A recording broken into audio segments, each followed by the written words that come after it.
حب لو تضيق الأرض نسكن كل قلب.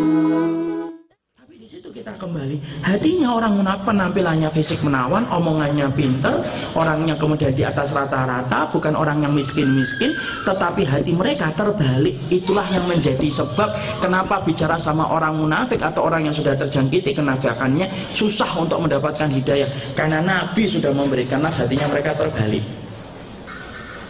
Nah, terus itu kalau menimpa keluarga kita, ya doa saja tanpa putus. Doa tanpa putus sembari kita berusaha terus. Jangan kemudian remehkan doa, karena sesungguhnya doa itu merubah yang mustahil menjadi mustajab. Itu doa. Kalau ternyata dia juga nggak berubah sampai meninggal dunia, kita ingat aja, fadzakir innama anta mudzakir lasta alaihim bimusaitir. Sudah, kita tidak pernah diperintahkan untuk mampu untuk mengarahkan hidayah, tapi Allah yang menetapkan hidayah. Kita hanya memberikan peringatan. Sedih Ustaz, ini keluarga saya. Iya, menu hati orang yang beriman itu cuma dua. Menu hati yang pertama sabar, menu hati yang kedua syukur. Sudah itu saja. Berarti kita yang harus sadar kesalahannya apa. Ya kalau kita pingin anak kita itu tidak sampai menjadi korban kenifakan yang hari ini di mana-mana, ya tanamkan akidah yang benar. Kenapa? Tidak ada harga tawar di dalam akidah. Tidak ada harga tawar dalam akidah. Dan Saleh Fauzan sudah menyampaikan, orang itu menjadi munafik hari ini ya disebabkan karena apa? Kebodohan mereka tentang syariat Allah. Tentang syariat Allah.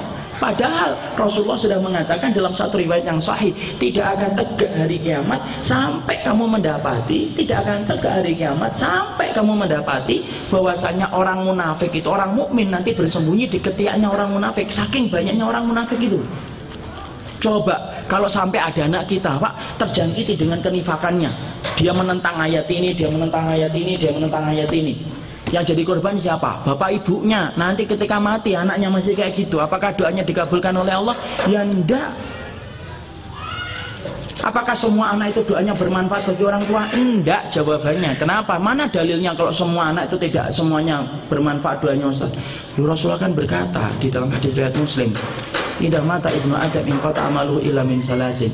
Idza mata ibnu Adam in qata amaluhu illa min salasin. Anak Adam itu kalau meninggal dunia terputus segala amalnya kecuali tiga. Suf, perhatikan yang ketiga. Nabi mengatakan waladun sholihun yad'u lahu. Anak yang solih yang mendoakan orang tuanya. Suf, Nabi tidak mengatakan waladun loh. Kalau Nabi mengatakan waladun, Pak, kalau nabiku dan nabimu mengatakan waladun, anak kita pezina, peminum khamar, nifak, datang ke dukun, setiap dia mengatakan Rabbana fil wali walidayya, membuka pintu langit sampai kepada ibunya ketika ibunya sudah meninggal dunia. Kalau Nabi menyebut kata waladun. Tapi maaf loh, nabiku dan nabinya antum tidak menyebut kata waladun, tapi nabi kita menyebutkan waladun solihun, anak yang solih. Kenapa? Kalau anak sampai tidak ngerti tentang dosa yang dia lakukan, misalkan ada anak habis mengkritik Al-Quran, dia duduk, kemudian dia berdoa, ya Allah ampunilah orang tuaku, nyampe? Tidak nyampe. Wong dosa itu menghalangi doa kok, sebagaimana mendung menghalangi sinar mentari untuk sampai ke permukaan bumi. Ada anak habis berzina, kemudian dia mandi, pacarnya masih tidur, kemudian dia mandi, tiba-tiba keringat sama ibunya yang sudah meninggal dunia. Rabbana firli wali walidayya, nyampe ke ibunya? Karena syaratnya doa itu fal yu'minu bi fal yastajibuli. Karena syaratnya doa itu apa? Beriman sama aku, yaitu Allah, dan penuhilah panggilan-panggilanku. Sampai ada wanita, anak kita perempuan, rahimnya kena air seorang laki-laki najis yang terbentuk, yang terjadi ketika sebelum menikah. Yang jadi korban siapa? Bukan dia tok, ibu dan bapaknya jadi korban, karena anaknya ketika berdoa tidak akan pernah bisa sampai ke orang tuanya. Makanya Nabi menyebutkan bahwa waladun salihun. Makanya pendidikan akidah itu penting. Jangan kemudian kita serahkan sama pendidikan agama di sekolahan, lalu kemudian kita tidak perhatikan agama mereka dan akidah mereka. Maaf lah, ayolah kita jujur. Mau dibuka itu pendidikan agama anak-anak kita itu. Di situ tuh apa sih? Syarat sahnya sholat, syarat sahnya wudhu. Bukannya itu tidak penting, tapi bukan yang paling terpenting dalam kehidupan kita beribadah sama Allah. Karena yang terpenting itu apa? Akidah. Sekarang produk-produk orang yang menjadi korban kenifakan itu justru timbul dari sekolah-sekolah. Yang mana ketika mereka keluar, mereka tidak sadar, mereka mengkritik Al-Quran, tidak faham tentang hadis, dan akhirnya apa? Selalu mentalak dan menceraikan ayat dan sunnah dalam kehidupan mereka, karena mereka tidak pernah akrab dan mesra dengan sunnah di waktu kecil.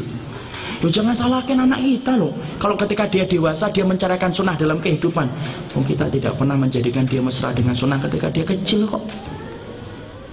Itu yang kemudian menjadi akhirnya apa? Yaitu adalah kenifakan itu.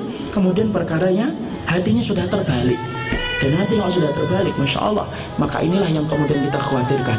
Makanya kita berdoa kepada Allah, Allahumma inni a'udzubika minan nifaq. Ya Allah, sesungguhnya aku berlindung kepadamu dari kemunafikan, karena berbahaya betul dalam kehidupan.